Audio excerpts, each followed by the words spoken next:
দর্শক স্বাগত দীপ্ত সংবাদে, সাথে আছি আমি নুজহাত রাহনুমা। দেশের সর্বোত্তরের জেলা পঞ্চগড়ের উপর দিয়ে বইছে মাঝারি শৈত্যপ্রবাহ। স্বল্প সময়ের জন্য সূর্যের দেখা মিললেও উত্তাপ নেই বললেই চলে। সন্ধ্যা থেকে সকাল পর্যন্ত ঘন কুয়াশায় ঢাকা থাকছে বিস্তীর্ণ এলাকা। সকাল ৯টায় জেলায় সর্বনিম্ন তাপমাত্রা ৬.৮ ডিগ্রি সেলসিয়াস রেকর্ড করেছে তেতুলিয়া আবহাওয়া অফিস, যা এই মৌসুমের সবচেয়ে কম। প্রায় একই চিত্র কুড়িগ্রামেরও। তীব্র শীতে সবচেয়ে বেশি কষ্টে রয়েছে জেলার নদী তীরবর্তী অতি দরিদ্র ও নিম্ন আয়ের মানুষ। কুড়িগ্রামে সকাল ৬টায় সর্বনিম্ন তাপমাত্রা পরিমাপ করা হয় ৯ ডিগ্রি সেলসিয়াস। এছাড়া নওগাঁয় ৯.৩ ডিগ্রি এবং গাইবান্ধায় সর্বনিম্ন 10.৩ ডিগ্রি সেলসিয়াস তাপমাত্রা রেকর্ড করা হয়েছে। দক্ষিণের জেলা পটুয়াখালীতে সকাল ৯টায় সর্বনিম্ন তাপমাত্রা ছিল 11.৮ ডিগ্রি সেলসিয়াস।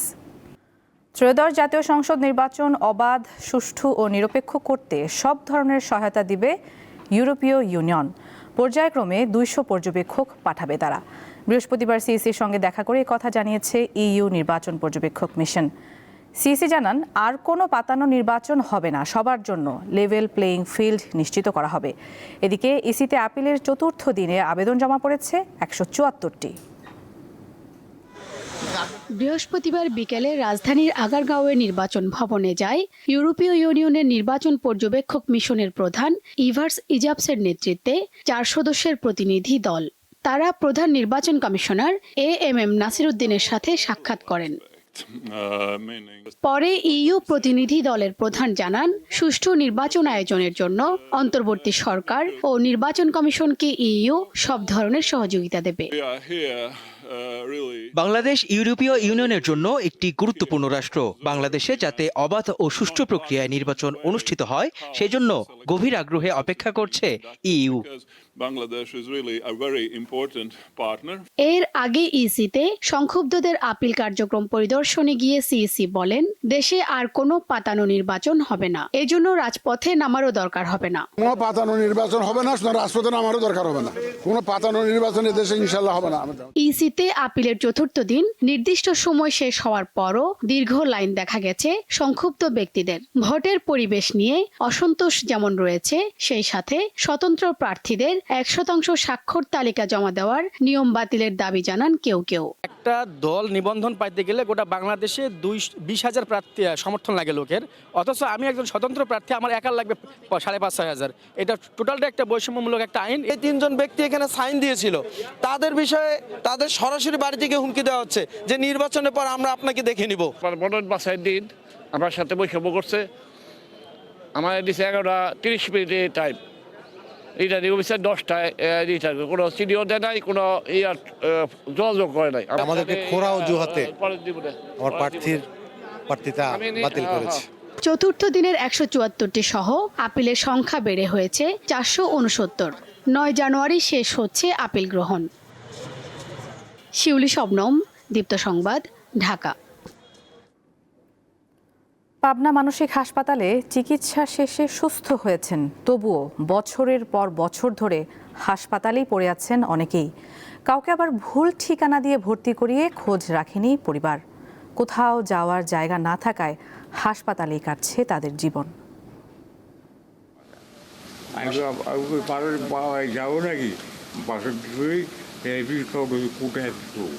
বর্তমানে সাইদের বয়স ৬৫ বছর। ১৯৯৬ সালে ৩৬ বছর বয়সে ভর্তি হয়েছিলেন পাবনা মানসিক হাসপাতালে। ৩০ বছর ধরে তার খোঁজ নিতে আসেনি পরিবারের সদস্যরা।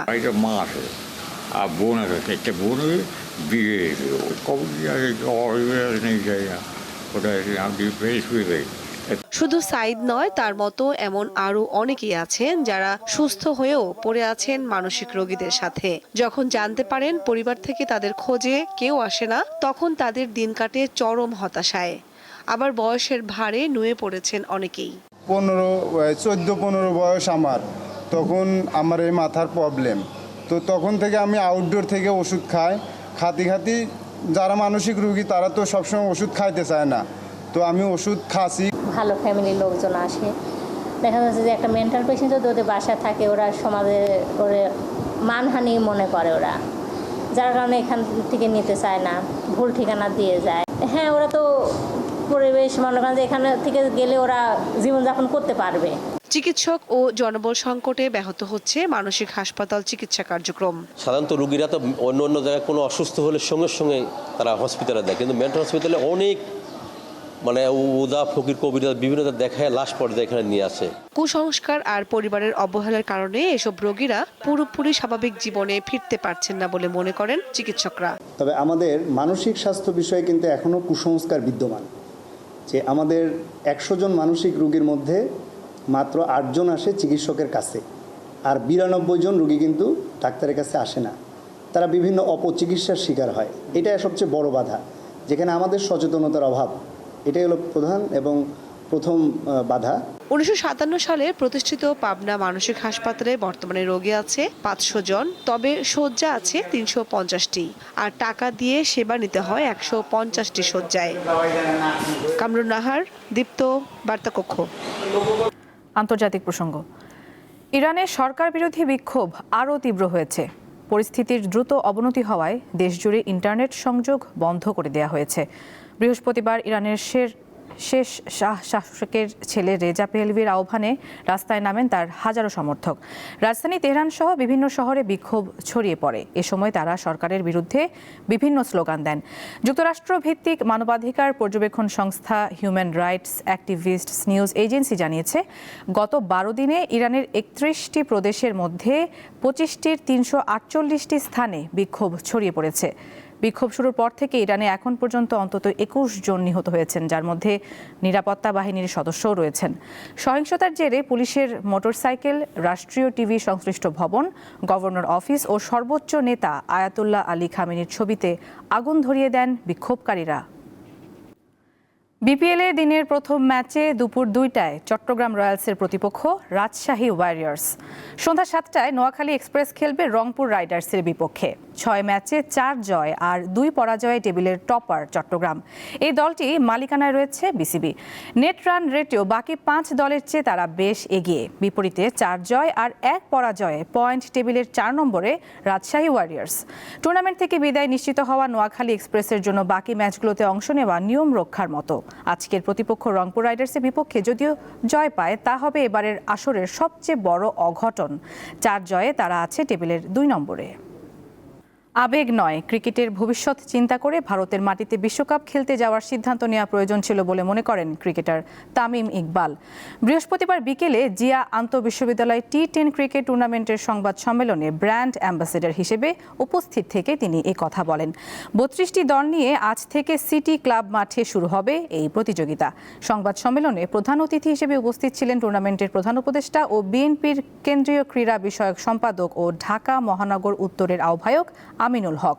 এ সময় তামিম জানান, বিসিবি স্বতন্ত্র সংগঠন হলেও বর্তমান সময়ে যারা বোর্ডে আছেন তারা অবৈধ নির্বাচনের মাধ্যমে দায়িত্বে রয়েছেন। সবাইকে একসাথে মিলে অনেক সময় ডায়লগে অনেক কিছু সমাধান করা যায়। আপনার নিজের বাংলাদেশের অবস্থান ওয়ার্ল্ড ক্রিকেটে কি, বাংলাদেশের ভবিষ্যৎটা কি হইতে পারে, সব কিছু চিন্তা করে আমার সিদ্ধান্ত আমি নিতাম। আমরা বাংলাদেশ ক্রিকেট বোর্ডকে একটা ইন্ডিপেন্ডেন্ট বডি মনে করি। অবশ্যই গভর্নমেন্ট এটার অনেক বড় পার্ট, আপনার গভর্নমেন্টের সাথে আলোচনা করতে হবে। বর্তমান বোর্ড এই অবৈধ ইলেকশনের পর একটা জিনিসই করছেন, ওটা হলো টাইম বাই করা।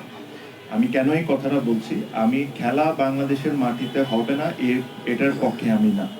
মাত্র 4 মাসের অনুশীলনে কোনো আন্তর্জাতিক টুর্নামেন্টে অংশ নিয়ে সাফল্য এনে দেওয়া নারী ভলিবল দল নিয়ে আরও স্বপ্ন দেখছেন দলের ম্যানেজার আমিরুল হোসেন আপন। তবে সেজন্য প্রয়োজন নারী খেলোয়াড়দের আর্থিক নিরাপত্তা। সেই সাথে বিদেশের মাটিতে কয়েকটি আন্তর্জাতিক ম্যাচ খেলতে পারলে র্যাঙ্কিংয়ে ঠাঁই করে নেওয়া সম্ভব বলেও মনে করেন তিনি। ক্রিকেট, ফুটবল কিংবা ক্রীড়া অঙ্গনের অন্য কোনো ডিসিপ্লিনে পাল্লা দিয়ে দেশের জন্য সাফল্য বয়ে আনছেন বাংলাদেশের নারীরা। তবে সে দৌড়ে নেই দেশের নারী ভলিবল দল। গত মাসে ইতিহাসে প্রথমবার কোনো আন্তর্জাতিক টুর্নামেন্ট কাভা কাপে অংশ নেয় তারা। সেন্ট্রাল এশিয়ার এই প্রতিযোগিতায় আফগানিস্তানকে সরাসরি 3-0 সেটে হারিয়ে তৃতীয় হয় বাংলাদেশের মেয়েরা। 2016 সালে বোধহয় একটা ট্রেনিং হয়েছিল মেয়েদের, এরপর আর কোনো ট্রেনিং হয় না। তা বেসিক্যালি একটা রেজাল্ট আনতে গেলে, একটা মেয়েদের বলেন কিংবা ছেলেদের রেজাল্ট আনতে গেলে তাদের থেকে একটা লং টাইম একটা পরিকল্পনা করতে হবে। লং টাইম পরিকল্পনা, ট্রেনিং পিরিয়ড বলেন যেটাই করেন, করার পরে তাদের থেকে আমরা কিছু আশা করতে পারি, কিংবা একটা নতুন টিম যেটা আমরা গঠন করেছি অনলি 4 মাস, যেটা ডিস্ট্রিক্ট খেলা প্রথম খেলেছি, ডিস্ট্রিক্ট খেলাতে থেকেই আমরা বাছাই করেছি একদম নতুন একটা টিম। তার মধ্যে পুরনো বোধহয় 2-1 ছিলেন। এশিয়া গেমস বাতিল হওয়ায় বাংলাদেশ নারী ভলিবল দল আন্তর্জাতিক ম্যাচ খেলে মালদ্বীপে অনুষ্ঠিত কাফা কাপে। বিকেএসপিতে মাত্র 4 মাসের অনুশীলনে সাফল্য আসে টুর্নামেন্টে। বিকেএসপিতে আমাদের মেয়েদের যে কোচিং যে করাইছে রাসেল, মানে তাকে আমি তার সুনাম পড়লে অনেক ছোট হয়ে যাবে, কারণ সে এতভাবে টেকনিক্যালি শিখিয়েছে আমাদের মেয়েদেরকে, এবং টেকনিক্যালি বলেন আমার কোথায় কি আছে সব কিছু সে খুব সুন্দর করে রাসেল শিখিয়েছে, এবং আমার মেয়ে যারা আছেন তারাও সেটা গ্রহণ করতে পেরেছে। দেশের ক্রীড়া অঙ্গনে অন্য অ্যাথলেটদের মতো নারী ভলিবল দলও এগিয়ে যাবে এমন স্বপ্নই দেখেন তিনি। মোহাম্মদ হাসিব, দীপ্ত স্পোর্টস, ঢাকা। দর্শক, এই ছিল এখনকার মতো। পরবর্তী সংবাদ বেলা 12টায় বাণিজ্য সংবাদ দেখার আমন্ত্রণ। এছাড়া আরও তথ্যের জন্য চোখ রাখুন দীপ্ত ডিজিটাল প্ল্যাটফর্মগুলোতে। ধন্যবাদ সবাইকে।